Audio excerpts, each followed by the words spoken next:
Okay, so I just finished the first episode of Fist of the Blue Sky. A lot better than I thought it was going to be, actually. I really like the opening sequence with like the still images and stuff like that. I thought that was really cool because I mean, like, we haven't really ever gotten that even from like other Fist of the North Star projects. CG was a lot better looking than I thought it was going to be. Uh, I mean, I think what helped is they worked really hard to make the faces look good, which is better than Berserk 2016, for example. I think that helped a lot. The animation, the faces, while not super expressive, they had character to them, and I think that helped a lot. You have to excuse my crazy hair. I got out of the shower. Um, yeah, I'm genuinely impressed. Like, the characters were pretty well fleshed out. I mean, for a first episode, it's not bad. I mean, it's not great. Like, the the mystery behind it all was kind of well set up, but honestly, yeah, I give a thumbs up to the first Fist of the North Star episode, or Fist of the Blue Sky. Sorry. Um, yeah, it's got a neat setup. I'm actually really interested to see where they take the series because I've heard it doesn't follow the manga, so we'll have to see how that goes. So, Lupin III Part 4, or Part 5 actually. Yeah, Part 4 was the Italian adventure. This one is set in France. Pretty cool. Um, I mean, it does feel like this one is going to be a little less episodic than the last season was, because the first season, the previous season, had a lot of little adventures, but this one is continuing on to the second episode, which I don't think the Italian adventure did that. It was interesting to see Fujiko just kind of in a cameo. It was really, this one was really Lupin, Jigen, and not Zeniga, and Goemon. Zenigata was there, but just for a second. And this new girl, Ami, I mean, she seems kind of cool. I think we need to get to know her more. She's really flat affect right now, but I guess that's kind of the point. As the series progresses, she's going to loosen up a little bit more. I really don't have a problem with adding new characters to Lupin. It's it's a 50-year-old series. You got to mix it up every once in a while, or else it's just going to get stale. The openings and endings are really good, like really cool this season. I was kind of hoping the ending would be French, like the last ending was in Italian. But yeah, no, overall pretty cool.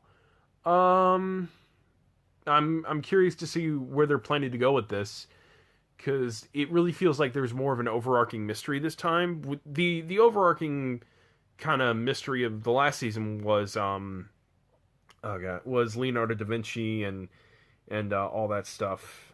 I can't remember the name of the thing that Rebecca was looking for off the top of my head. I hope we get to see Rebecca again. I hope like part 4 wasn't just the end of Rebecca. Besides that, yeah, it looks really good so far. The new Legend of Galactic Heroes anime. Not really much to say. I know there's a ton of story regarding this series, so the first episode is not gonna be indicative of the entire series. But I would say it's a strong start. I was genuinely surprised how just kind of ships just shooting lasers at one another could actually be a really compelling battle scene. But there's a lot of the show is managing to do this kind of thing where it's like there's action on the screen, but it doesn't come across as like overstimulating, which I like. I think that's kind of important.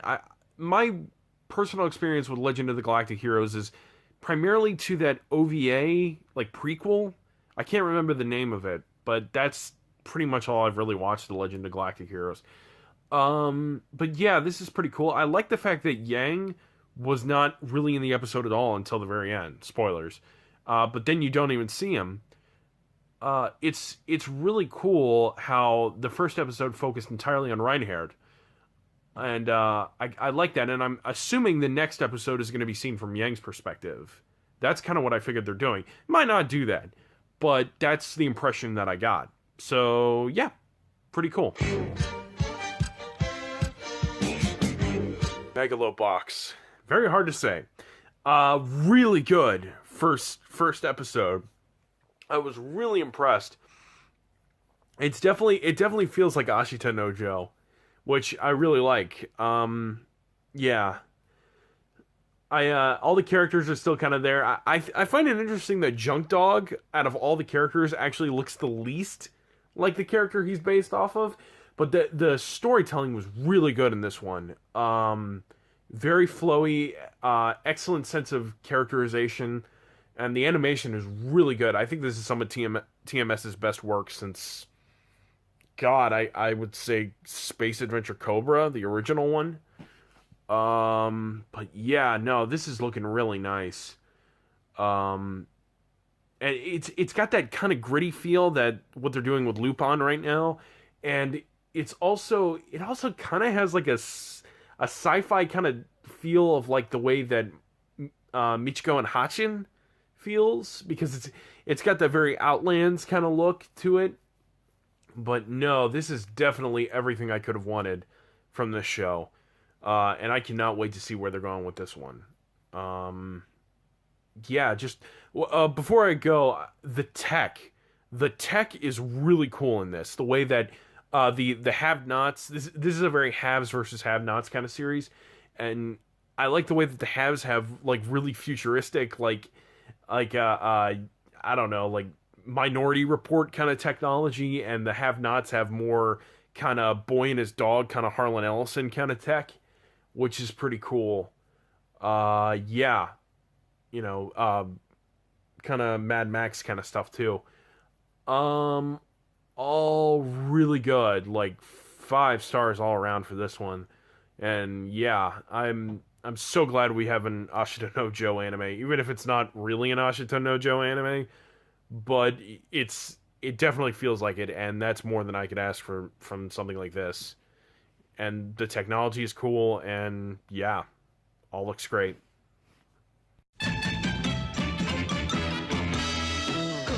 Okay, so I just finished Cutie Honey Universe. It was fun.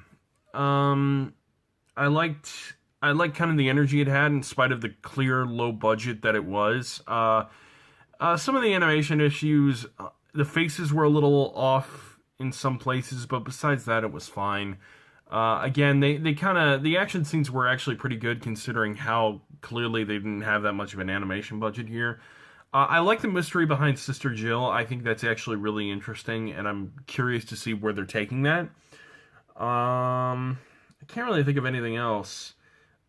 There was definitely a lot of skin moments there, but I mean, it's Cutie Honey, so what do you expect?